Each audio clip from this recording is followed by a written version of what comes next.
Hello. Today our major objective will be to introduce the rules of math operation with significant figure.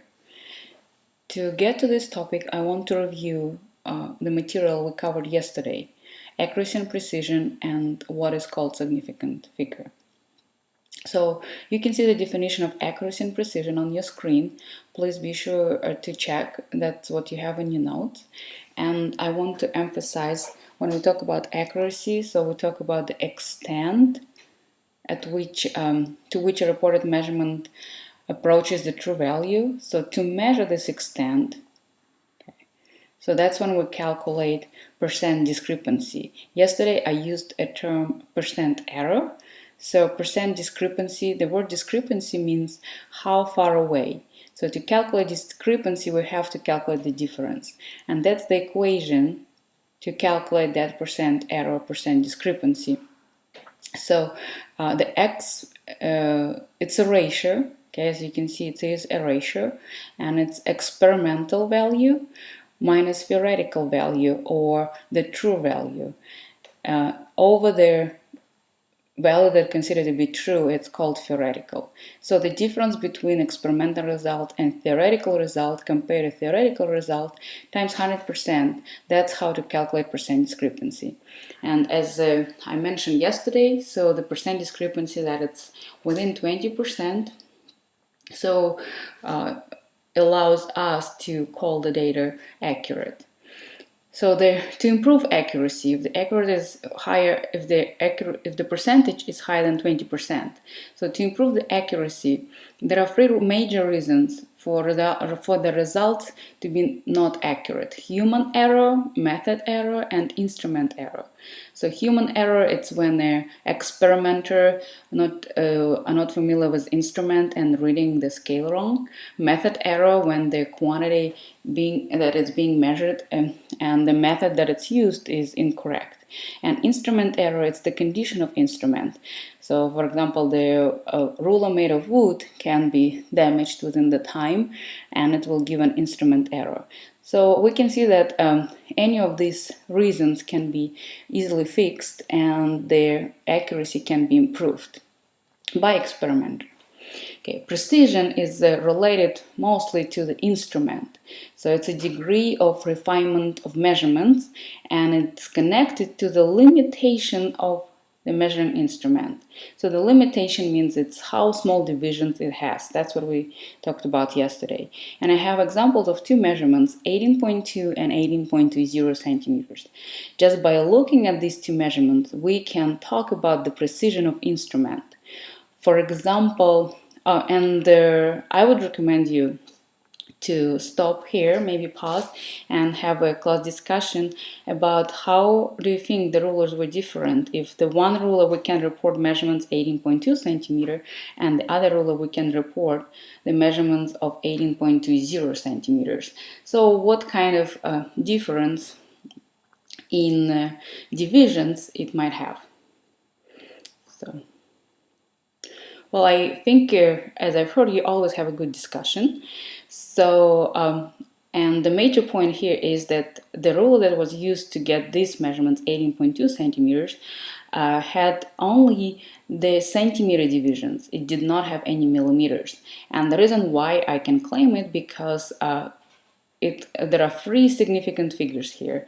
And when we talk about significant figures in measurements, we report the significant figures that we can read by the instrument for sure, plus one estimate.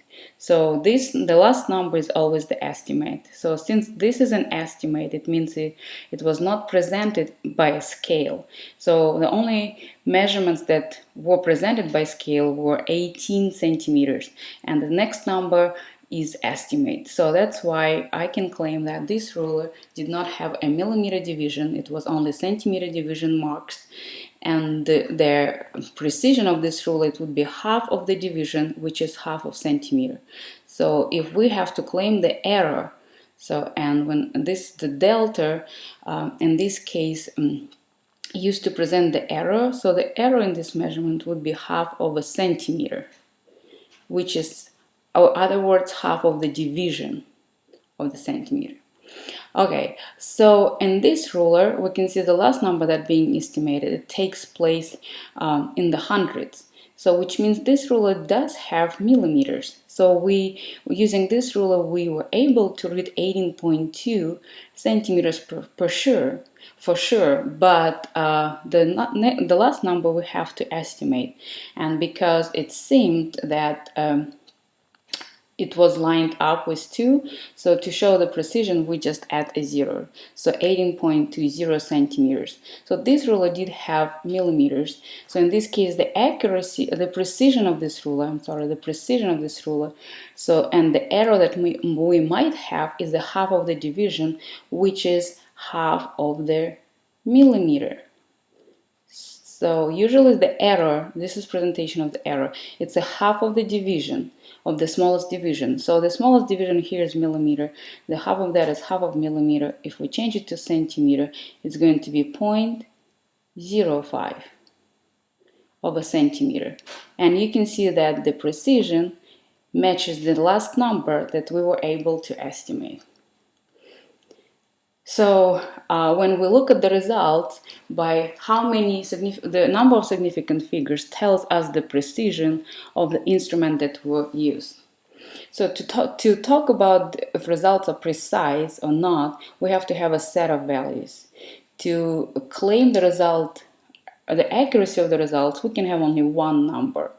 It's better to have several numbers to get the mean value, the average of them, but even if we have only one measurement, we can talk about accuracy, but we cannot talk about precision. This is something important to remember. So to review these two terms, accuracy and precision, I would like you to complete at home this worksheet, accuracy versus precision worksheet. So, and on Monday, I wanted to have a discussion and correct yourself. So when you correct yourself, I want you to actually cross if you have anything wrong, any wrong conclusions. I wanted to use a different color pen or pencil and cross what is considered to be wrong after you will discuss it in class and put a correct answer. So if everything that you put here seems correctly, so also you have to make a mark with a different pencil that you did at home and it is correct, and everybody agree on this. Okay, so that's for review. So significant figures. So the rules to work with significant figures. For a quick review, so I put some measurements up here, okay, and I want just to emphasize the hardest thing to define in defining significant figures are zeros. So any zero in front of significant figure, consider non-significant. So this zero is non-sig fig. Okay, and the reason why, because it's in front of decimal place and it's in front of significant figure. Any zero after significant figure and in front of the other sig fig, so consider to be significant. So this is a sig fig. So in this case, this number has 3 sig fig altogether. Okay. So the next number has 2 zeros also.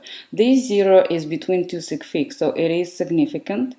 And this zero follows the decimal place. It's to the right side of decimal place. So this is significant figure also. So altogether we have 4 sig fig.